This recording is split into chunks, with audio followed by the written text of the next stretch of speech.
move on swiftly to discussing the impact of COVID-19 pandemic and climate change on the sector, as well as and possible adaptations to improve yield, profitability, and resilient recovery for smallholder farmers.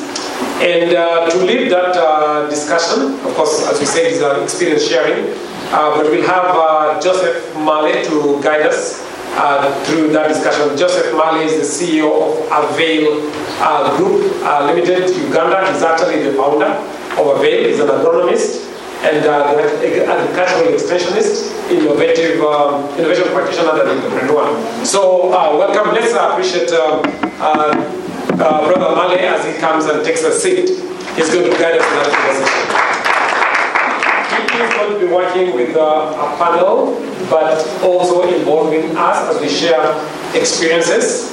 And the panel has got a farmer, it has got a trader, it has an exporter, and it also has a development organization worker. And so let's welcome and appreciate Dr. Kirubel Gerachu. Is Kirubel here? Okay, let's appreciate him as he comes. Thank you very much. He's from the development sector. Then we have got Samuel Balagad. Samuel, are you here? I think I saw you somewhere. Samuel, the Vice President and Chief Executive Officer of LK Foods and Beverages. You stepped out? Huh? Okay. Then we have Edna Barente. Is Edna here? Yeah. All right, Edna. At the front, Edna is a trader, and we have looked at the good work that she has done over there as we walk in the corridors of the hotel. I've seen someone was coming, so you're welcome. You may remember him from the previous discussion. And then we have got a farmer, Mr. Ruben Kioko, from Machakos County. He's the Secretary of Masi Horticultural Farmers Cooperative Society. Let's appreciate. And so, without much ado, let me welcome Joseph Male to pick it up from there. I don't think we will be struggling too much with time. We just need to manage ourselves well. And let's move forward. Thank you very much. Thank you, Mr. Moderator. It's a great pleasure to be in front of you as the moderator for this experiential session. With me here, we have our panelists. I'm welcoming all of you, and it will be more of an experiential moment to share what is happening around. But before I go into the details, we are going to really to assess the impact of the COVID pandemic and climate change on the sector, as well as the possible adaptations to improve yield and profitability and resilient recovery for the smallholder growers. I'll just give, I've already been introduced. I will not go back into that for the sake of time. I'll ask my panelists to just within a minute, just say something in the interest of time, just about yourself, something special. I'll start with my brother from Ethiopia. We can also start. It's about myself, right? Yes. Okay, my name is Kirubel. I very recently joined SNV, and I would like to make a correction that I am not a doctor yet. That's one thing, one remark. And one special thing is that I have a secret passion for cooking, which also includes horticultural crops. Thank you, Kirubel. Can we hear from someone? Yes, thank you very much. I'll be very brief. I think something special I have is that I tried to eat a lot of fruits and vegetables and herbs to protect myself against COVID. And I think somehow it works. I think it is medicine in its own way. So there is a lot of medicine around us. Thank you. Thank you. Something about me. My name's Edna. And like my colleague there, my passion is cooking. I'm a very good cook, and I find that it somehow unwinds me, cooking.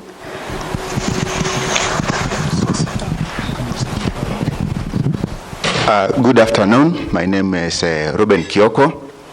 I think I'm special here because I'm the only person with a tag written farmer. Or is there anybody else? Mm-hmm. There is, eh? So we are very few. I think me and maybe one other person. I'm a banker. I've worked for the bank for over 20 years, but that was not my passion. My passion is in farming. So after those years, I went back to the farm. I joined other farmers.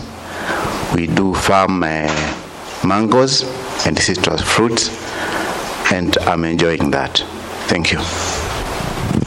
Thank you, my fellow colleagues.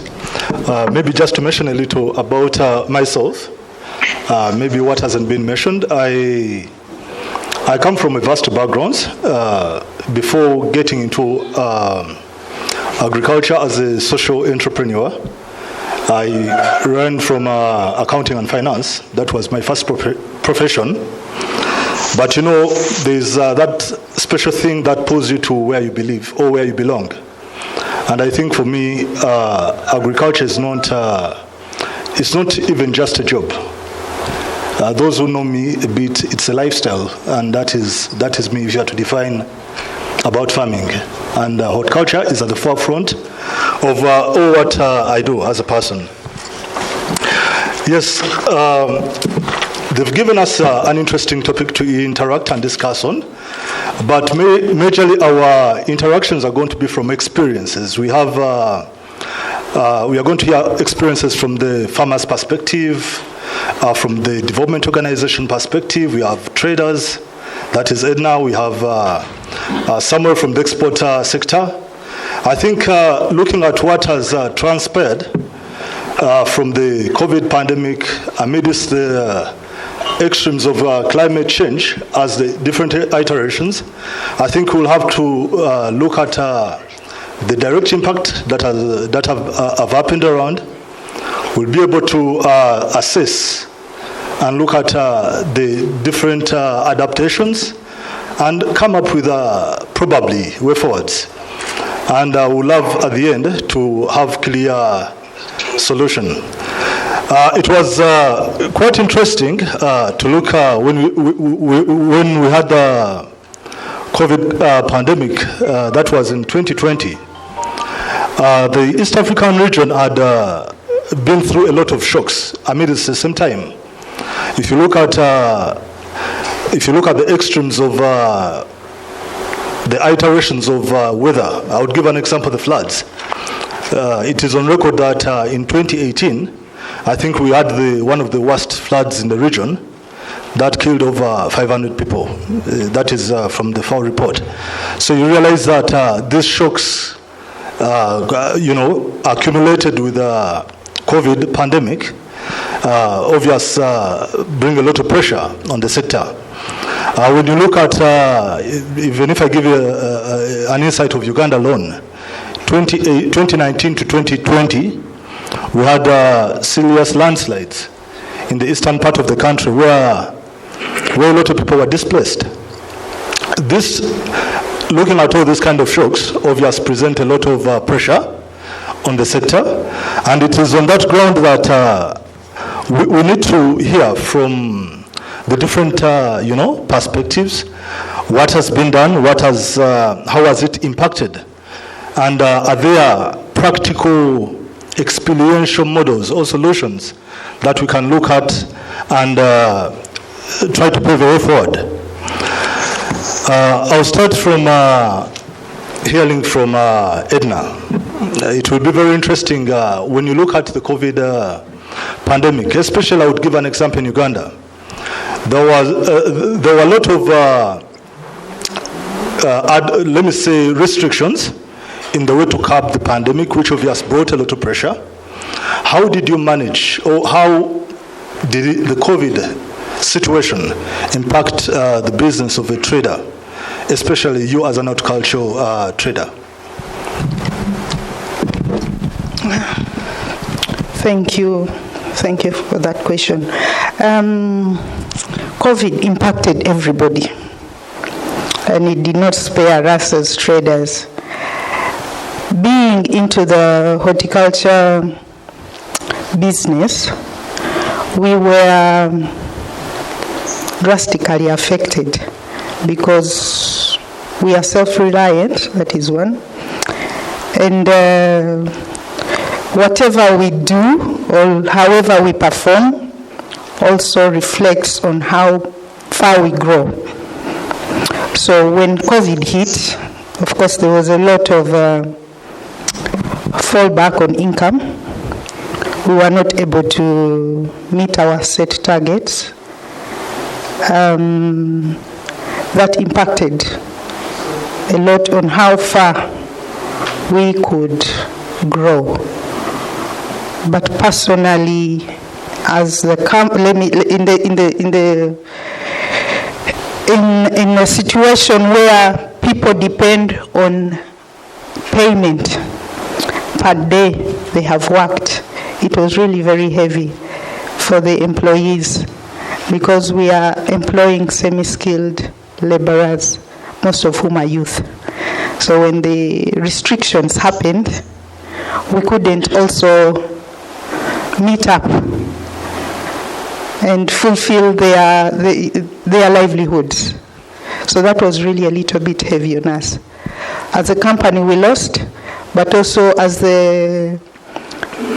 supporting the community to survive, they were also impacted heavily. Yeah. Well, thank you. I think as a business, it was really a challenging moment.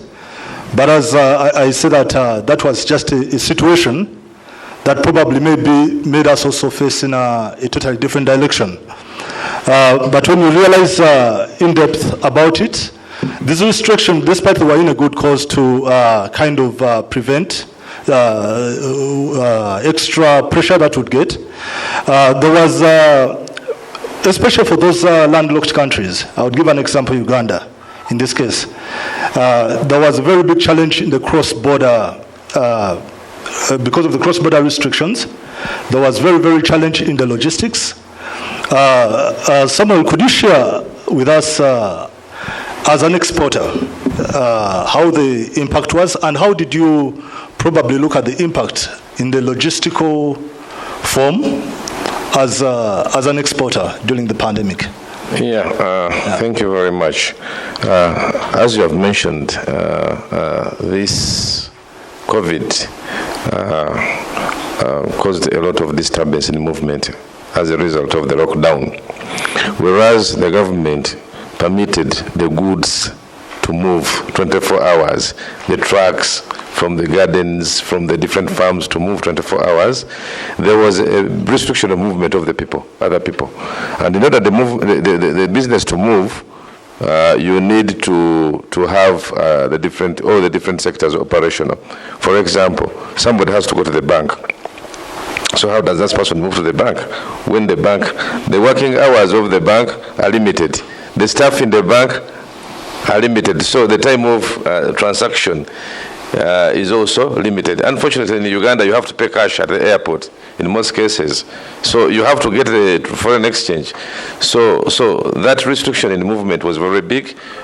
You have allowed the goods to move, but you have not allowed the people who work in the pack houses to move.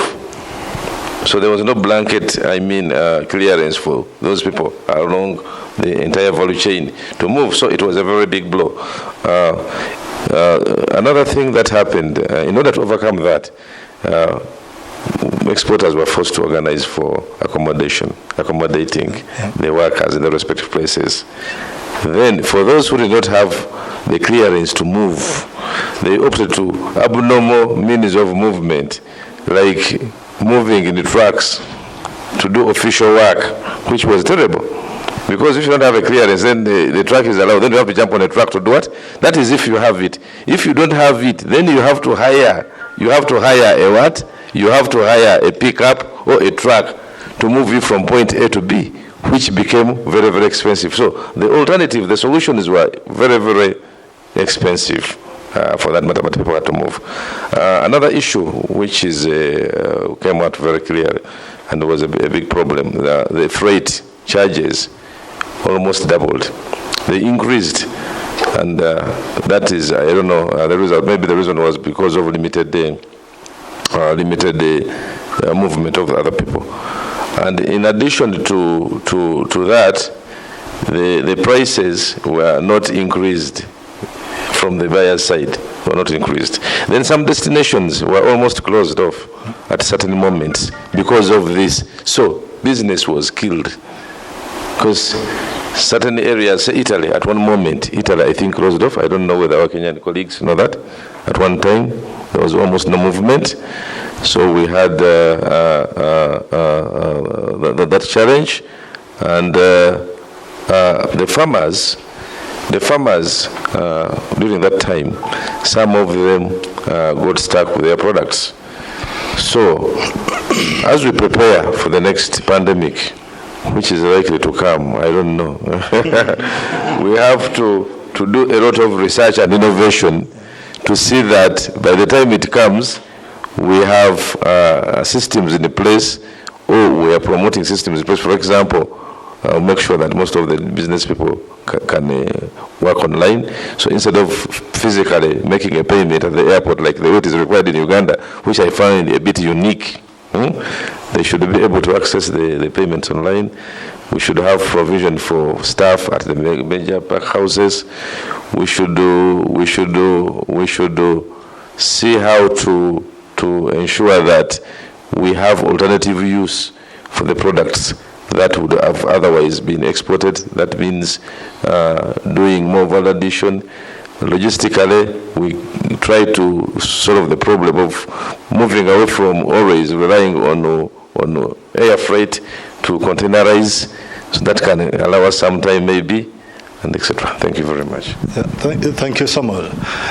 Looking at the pandemic alone, it's not only what actually happened within the same time. As I mentioned that, at the same time we had a lot of other shocks. We had, it may not be straight to climate change, but the interesting bit, it was in the same time that in a country like Uganda, we had I think also in Kenya, it affected them greatly. It was the same time you had the desert locusts, which also created their own pressure. You can imagine around the same time, and obviously prolonged drought season also was at the same time. So when you look at these all shocks of yours bringing a lot of pressure, there are clear adaptation strategies that probably can be adapted to kind of build more resilience. My friend Kirubel, from the development perspective as a development organization, what are those adaptations like in Ethiopia that you've probably embraced, especially as a way to, support the smallholder growers, that you think that can be adapted even in the other regions, especially for the country where I come from? Thank you. Okay, thank you, moderator. The adaptation strategies can be different from area to area, as you were saying. And the whole purpose of adaptation is to enable the growers to continue what they were producing in the same area, and they can adapt to the changing environment or to the upcoming problems, so that they don't go somewhere else to do the production. So of the different adaptation strategies, the selection of different cultivars could be one. when the environment, for example, changes, then the growers need to come up with hardy varieties which can cope up with the changing climate. Yeah, that could be one of the strategies. The other problem with the climate change is that new pests and new diseases might also come, which we are already seeing, like you were saying, the floods and the landslides in Uganda. We are also seeing the rainfall patterns changing from time to time. Sometimes we don't get rains when we expect them. Sometimes we get a lot of rain. Also, there is a warming up of the environment. So with all that, the fungal diseases, for example, we got some diseases that were not there in the first place, but because of the changing environment, we are having such issues, and also some pests which were not very problematic in the early days are becoming problematic now. So we need to go into integrated pest and disease management for such issues so that we can integrate all different possible options of control. We need to work on our agroforestry practices also, so that we can cope up with the emerging problems. Other than adaptation, we can also work towards mitigation of the climate itself. We can reduce our carbon footprint, and that way we can adapt to the changing conditions. Thank you, Logan. These are very crucial insights to take on, because when you look at the adaptation, one key point I'm looking at, and I think it's in the mitigation process where you, as the region, I think we lack a lot of data to monitor, but also the tools, like the early warning tools to be able to monitor and mitigate. But in also the adaptation to improve yields and profitability for a grower, many times still stays a challenge when you have all these shocks unaddressed. Mr. Ruben, how have you managed as a farmer? And I understand from the background, you're working with a number of growers in a cooperative. How have you managed to adapt to these shocks and be able to create profitability and improve the yields of your growers? Thank you very much. As I answer that question, I would have wished Duncan was around to populate a document I wanted to share with you. He has it in the system there. But maybe as he comes, as a cooperative, it has been very helpful to us being together as farmers, because in the process that we have been able to get organizations to have contract with them over the period so that they can buy in bulk from us. It has improved the prices prices for our products. For example, the document I wanted to share with you is in the year 2019.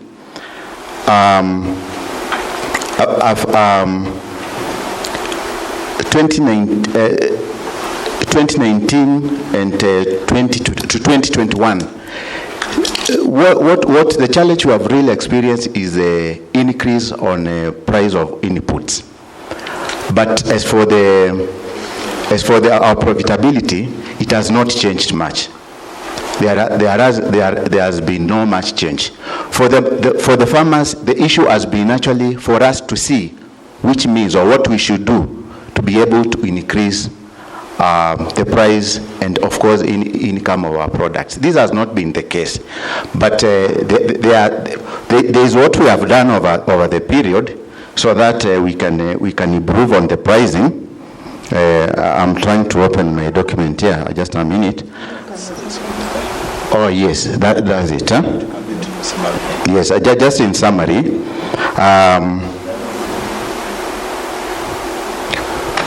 Just in summary, we have Maybe you go up there. Reduction on pre-harvest and post-harvest, so that at least there's been a little wastage over the period, maybe to less than 5%. The University of Nairobi has really helped us in having an aggregation center and cold storage. Down there, we find that we have tried to have contracts on exports. On exports, the prices have actually been better for those who buy to export from us. You can go down, who are buying from us. We have also gotten a certification for good agricultural practice. We got that last year, although by the time we were getting it, the mango season had ended. But it is really helpful in the future because it is going to help us export our mangoes. I've noted the challenge is there. The other thing there is value addition by production of pulp, juice, wine, and dried products. What you have seen out here being displayed by the University of Nairobi is from our cooperatives. That product is from our cooperative society. In fact, we produce in Kenya, it's the best, the sweetest mangoes in the country are produced from my area. That is Lower Eastern Kenya, Machakos in particular. So probably as you live here, you can test what we're having. But what University of Nairobi are helping us is to pack the products that you have seen there so that probably we can be able to sell to the market and probably export. You can go down. This document is shared in Hoover, so probably you can look at it later. The other important thing is off-season production. This is very important because once we are able to do that, the price actually is better because the demand at that particular time is high and there is no glut in the market. So when we do production off-season, it really helps. But the challenge with that one is that we need water and irrigation kits so that the farmers can be able to do production around the year. The other thing is growing and grafting the late maturing varieties. This is important because you find most of our produce is between all farmers kind of the production at the same time. So the price usually goes down. But when we do the late maturing varieties, we are able to sell at a higher price because there is usually no glut at that point. Next, please. Next, I'm about to finish, please. Just go down. Then the other thing is to establish an agrovet for the members so that we can be able to buy quality and genuine products from within ourselves. We tried that one sometimes back, but the challenge we had was a capital. That kind of business of agri usually requires a higher capital, but if we could get there, it will be very helpful to us. Lastly is the cooperative. We are several cooperatives in the region. We want to come together so that we can have one voice and probably to see how we can avoid the brokers. The other critical thing is about transportation. We have talked about this, most of the people here. Personally, I'm also a trader. I did not say that initially. I usually take my mangoes or I buy from farmers, use my own pickup, transport from my region to Nairobi and other markets, and I get a higher profit. 5 shillings, I buy at 5 shillings Kenya shillings, and I sell at 20 to 30 shillings. That makes me get a higher profit margin. So the challenge for the farmers is that transportation aspect. If the farmers could be up to get their own trucks, to be able to transport from their regions to where the market is, even in the regional, it will be very helpful. For example, I've talked to one participant here from Uganda, and he's already ready to take our mangoes from our region to their place. So that one will be very helpful to us. Thank you. That's all for now. Thank you so much, Mr. Kioko. It's very interesting when you hear these all insights from what is practically happening with the farmers out there. But the most interesting bit is also to understand the way there is cumulative effects of the shocks. how can we build resilience and be able to adapt to transform our horticultural sector.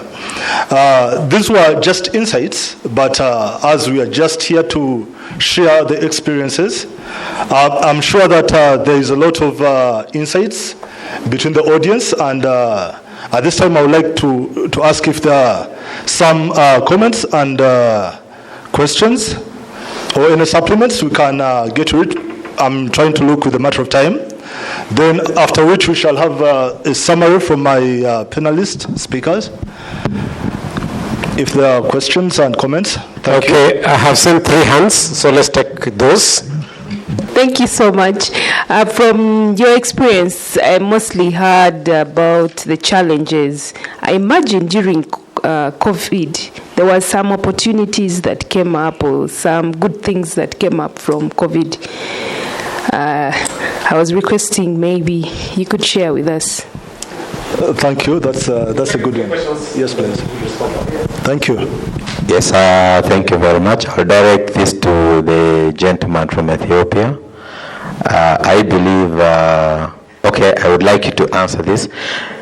COVID came in, and I believe most people were locked out, and to some extent, technology had to come into play to improve on the logistics, home deliveries, applications.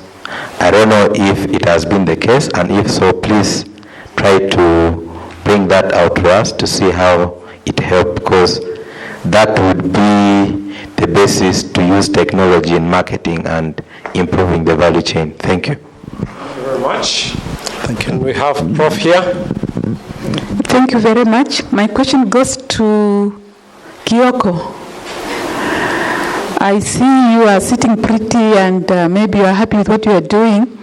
But what I want to ask is that how established are you in terms of business? Is there anything you can do better? And you said you have collaborated with the university. I mean, what is it you can do better? Because the way you are talking is there's money in mango, but what can you do better so that we move to the same level, so to change you influence the community where you come from, where mangoes are grown? Thank you. Thank you. I think we'll first answer the 3 questions. We'll start with Shall I start? Thank you. Okay, thank you.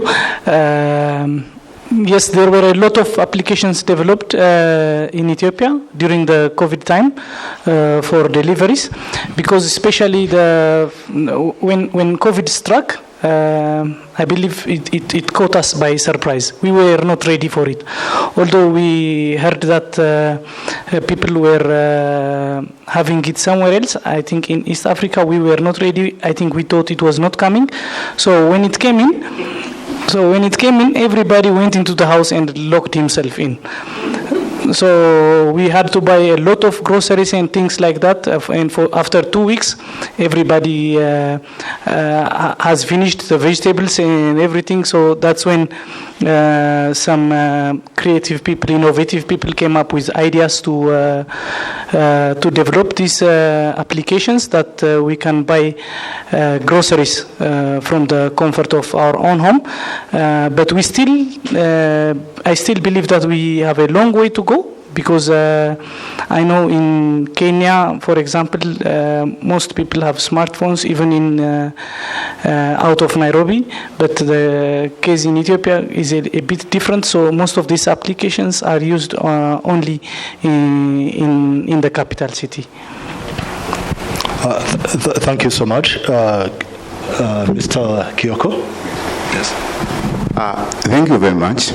When you see me seated here very comfortable, as you are saying, the first thing is I was very, very happy when I saw the invitation to come for this workshop. And if you look at the theme of this workshop, there is a word on the ground. Okay? I was really very happy because it was, we are trying to look at what is happening on the ground. So one thing I can say, as somebody said yesterday, is whatever we are trying to do, try to get to the farmers, to the ground. Farmers first. I insist on that. Farmers first. From here we should get to the ground and get to know really what is happening. We have talked a lot here, but actually the challenge is down there on the ground. That's the first thing. Okay. In the morning, Mr. OJ was talking about we don't have contract with Indian Ocean. I think he also forgot to mention that we don't have contract with Mediterranean Ocean, and Atlantic Ocean. Why am I saying so? It's because of the water. All the crops we are talking about which are produced, they need what? Water, isn't it? Now, those crops, most of them, for example, naturally they only produce once, isn't it? We need to have irrigation so that we can be able to produce round the year. So why not go direct, see which innovations can help the farmers to be able to irrigate. For example, and I know many of you know this, there is what we call the water pods, isn't it? Yeah. Very easy to construct. You dig, farmers provide labor for that. You have a dam liner, you have a shade net. The farmer will be able to irrigate and do the skuma wikis, the veggies, and now irrigate the tree crops as well, so that we produce round the year. Why not?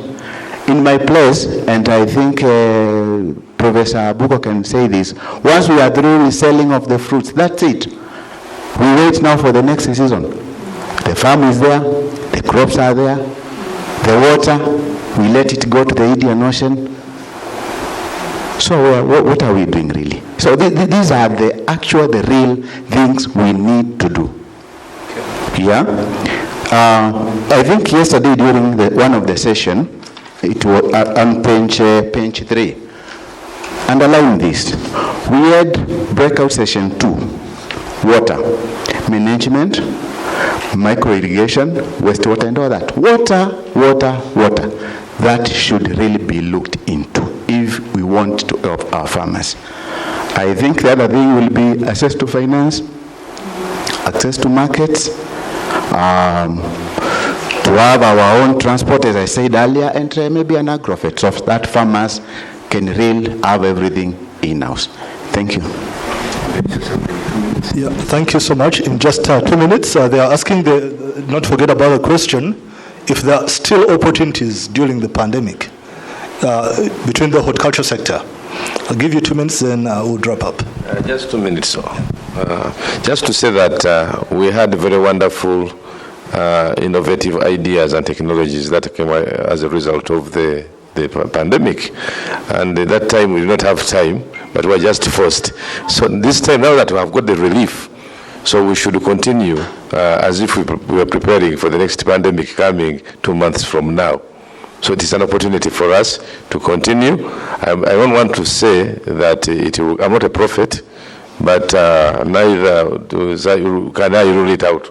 So it was an opportunity, and some of the innovative ideas and technologies that come in place will continue to support our businesses to make them better. Thank you. Yes, thank you. Can I say something? Right. Just to add on something there also as an opportunity that came up from the COVID. We are farmers, small-scale farmers, but we learned how to become doctors or herbal doctors. We learned to use the herbs to treat ourselves, which was a very positive thing on our health also. And also the other thing is we learned to go digital. That's important. Yes, as a trader, up to today, I must confess that we are not back to par post-COVID. We are still below 70% of what we were doing. But we learned to go into the home deliveries, market online, what we were always shying away from. So there have been many positives from the COVID also, despite the fact that the negatives were more. Thank you, Edna, so much. I think that question brings us to the fact that despite the shocks we have around us, all right. Yeah, despite the shocks, we don't have to keep lamenting, but we have to be very innovative and be very inclusive to solve within our challenges. As we are getting maybe the last question. Quickly. Okay, thank you very much.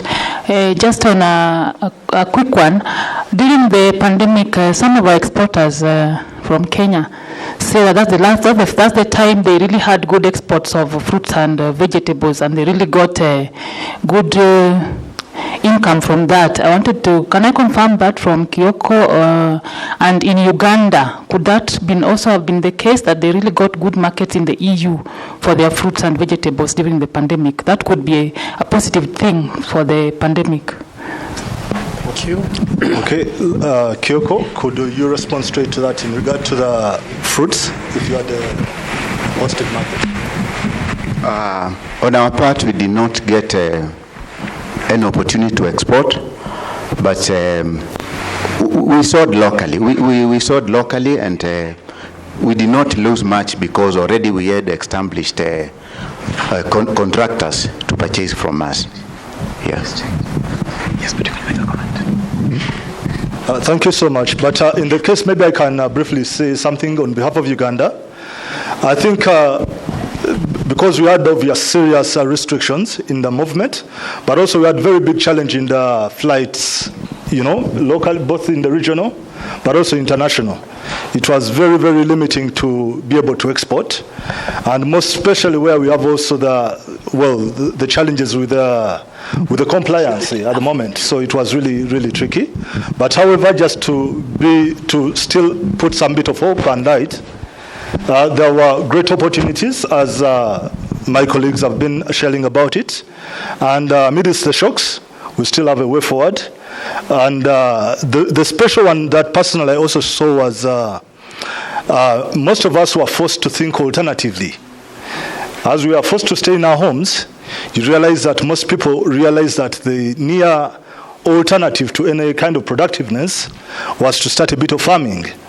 And I'll tell you, as Avail, I think we made the biggest sales of seedlings during the COVID than ever before. We sold over 500,000 seedlings just in the first 3 months of COVID. So that shows you those are opportunities that, despite the shocks are there, but we need to be very innovative and take advantage of such kind of shocks. Thank you so much. It has been a great pleasure with my panelists to be in front of you and be able to share some bit of insights. I would hand over back to James. Thank you very much. Let's give them a round of applause. They have done a fantastic job. They have at least given us encouragement that we are not alone in that situation. It's possible that you may have felt like the world was collapsing on you, but at least you know that there was that shared experience, and probably just sharing that experience may lessen your pain.